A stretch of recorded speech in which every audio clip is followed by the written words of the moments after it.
Good morning, dear students. I am at Fundamental Coaching Center, and I thanks to Mr. Honorable Director Prashant sir, who have given me an opportunity to connect the students with YouTube channel of Fundamental. So that's why today I myself, Ranjit sir, you know very well to me, almost all sections of literatures, among them 4 chapter I have already completed.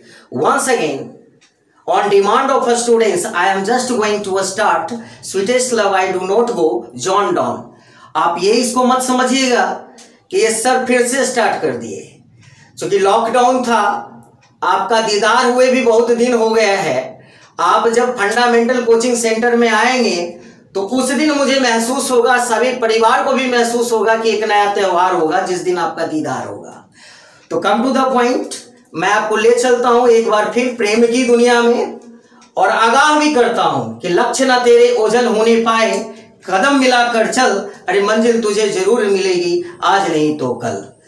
तो मैं start करता हूं sweetest love I do not go, John Donne का लिखा हुआ है, आपको पहले भी बताया जा चुका है, लेकिन don't forget once and most important things. इस चैप्टर से जब आपका टेस्ट लिया गया था तो लगभग बच्चों के नंबर्स बहुत कम आए थे। तो उसमें कुछ बच्चों का ये कहना था, सर एक बार और रिपीट कर दीजिए। तो इस विषय में मैंने आपके ऑनरेबल डायरेक्टर सर से बात की थी, उन्होंने कहा था सर 4-5 चैप्टर बहुत आगे चल रहा है, इसको थोड़ा सा और एक बार रिपीट करें। तो मैं फिर से आपको एक रिपीट करता हूं, और पूरा विश्वास है कि इस लॉकडाउन में आप जब इस फंडामेंटल यूट्यूब चैनल को देख रहे होंगे और उनके माध्यम से जब आप हमको सुन पा रहे होंगे, तो ये चैप्टर आपके दिमाग को कनेक्ट करेगा, और इस बार का जो टेस्ट होगा उसमें मैं ये उम्मीद करके बैठूंगा कि आपको 20 में से 20 नंबर आए। ये मेरी दिल की इच्छा है। बड़ा अच्छा सा क्वेश्चन था, प्रीवियस डे में पूछा गया था, एक मीटिंग की गई थी सारे टीचर्स की कि सर बच्चों का परफॉर्मेंस कैसे बेहतर हो। तो उसके लिए पर्सनल जो मेरा सलाह था वो यही था कि हर टीचर यदि ये सोच लें कि वो अपने सब्जेक्ट में 100% बच्चों को ला सकते हैं, तो निश्चित तौर पे हर बार टॉपर हम मढ़ौरा को दे सकते हैं, इस जिले को दे सकते हैं, और वो आप में बनने की कैपेसिटी है। तो चलते हैं हम अपने चैप्टर की ओर। कहता है John Donne was born 1572 and died 1631। हम वाज डाइड का प्रयोग इसीलिए करते हैं कि जो जन्म होता है उसके तत्क्षण ही समय बदल जाते हैं, इसलिए उसके साथ हम बाज का प्रयोग करते हैं। तो जॉन डॉन का जन्म 1572 ईस्वी और इनकी मृत्यु 1631 ईस्वी में हुई। The Pioneer of a new kind of lyrical and statistical called metaphysical. Pioneer एक कड़ी है, न्यू काइंड ऑफ लिरिकल, जो साहित्य और प्रहसन को दोनों से जोड़ती है, और इसीलिए इसको हम मेटाफिजिकल कहा जाता है, जिसको हम व्यंग्य कहते हैं। Was born in London into the prosperous Roman Catholic family। इनका जन्म एक समृद्ध रोमन कैथोलिक परिवार में लंदन में हुआ था। Of the traders at a time when England was essentially anti-Catholic। जिस समय इंग्लैंड पूरी तरह से एंटी क्लॉथिक धर्म में बटा हुआ था, और एक उस समय की बात है जब ये व्यवसायी वर्ग से थे और इंग्लैंड में इनका जन्म हुआ था, और जिस परिवार में इनका जन्म हुआ था वो एंटी कैथोलिक थे, अर्थात धर्म विरोधी कार्यों में संलग्न थे। Donne was forced to leave Oxford University. Donne को उस समय ऑक्सफोर्ड यूनिवर्सिटी फोर्स्ड, जबरदस्ती छोड़ने के लिए विवश किया गया था, विदाउट ए डिग्री, बिना अपने डिग्री को प्राप्त किए, बिकॉज ऑफ हिज रिलीजन, अपने धर्म के कारण। तो धर्म के बारे में मैंने आपको बताया था रनिंग क्लास में कि इस रिलीजन में होता क्या था कि एंटी कैथोलिक थे, उनको है दृष्टिकोण से देखा जाता था उस समाज में, इस कारण से वहां की सोसाइटी के लोगों ने उनको जबरदस्ती ऑक्सफोर्ड यूनिवर्सिटी को त्यागने के लिए विवश किए थे। ही स्टडीड लॉ, लेकिन उस ऑक्सफोर्ड यूनिवर्सिटी का छोड़ने के बाद इन्होंने लॉ का अध्ययन किया and read theology. Theology means धर्मशास्त्र। धर्म किसे कहते हैं? जो हमें अच्छे कर्मों पे चलना सिखाता है, जिसमें दया, प्रेम, सहानुभूति और अपनों के प्रति मानवता होती है, वही सबसे बड़ा धर्म माना जाता है। इसलिए उन्होंने पढ़ा कि धर्मशास्त्र ह्यूमैनिटी के बारे में कहता क्या है, इसलिए उन्होंने थियोलॉजी का अध्ययन किया। He also participated in 2 naval expeditions and became secretary to powerful novel, a job he lost when he was briefly sent to a prison for secretly marrying his patroness in 1615. He also participated into 2 naval expeditions. Dear students, यहाँ naval का अर्थ होता है जहाजी बीड़ा। जहाजी बीड़ा का मतलब क्या होता है?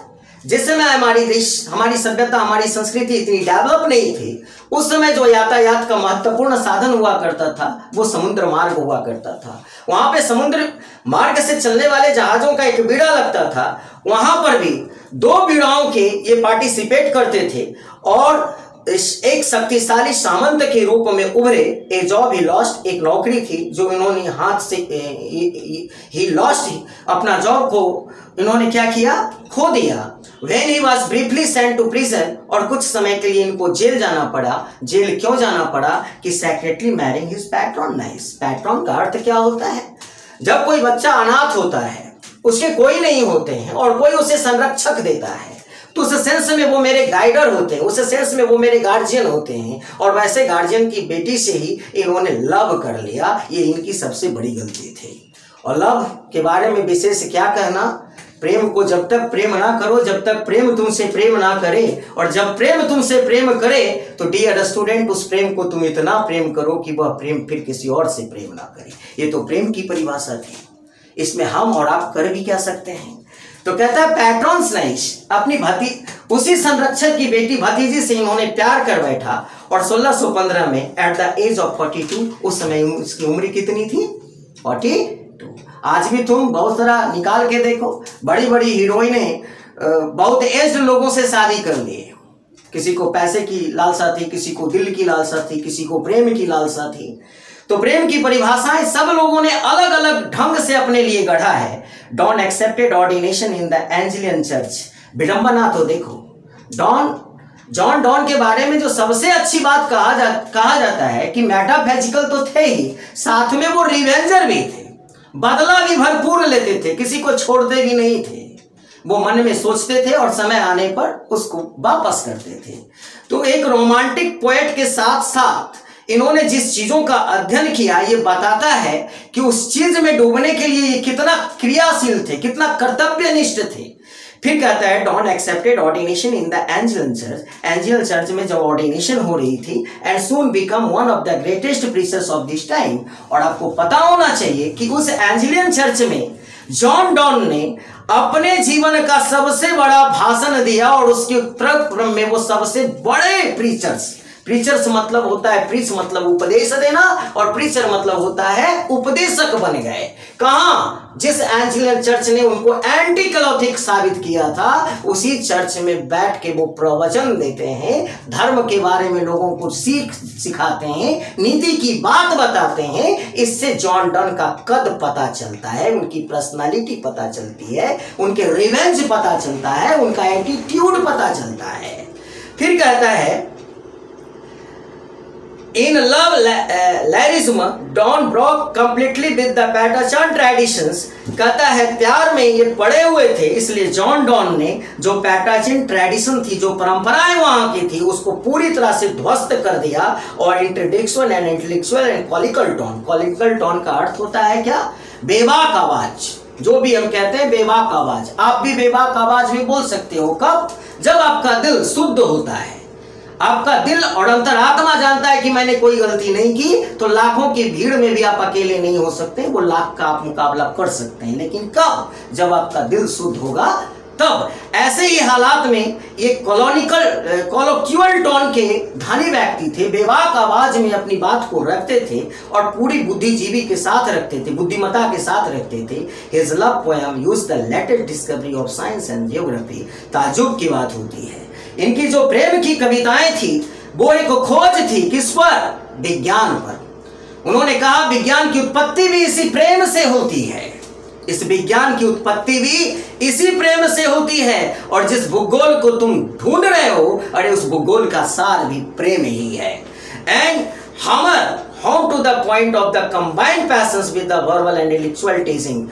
और बड़ा ही जबरदस्त हथौड़ा मारते हैं उन पर जो अपने आप को बुद्धिजीवी समझते थे, उन पर टीजिंग, उनको चिढ़ाते हैं कि ऑक्सफोर्ड यूनिवर्सिटी से मुझे हटाया गया, लो आज मैं तुमको बताता हूं इसी प्रेम से तुम्हारा ऑक्सफोर्ड यूनिवर्सिटी भी बना हुआ है।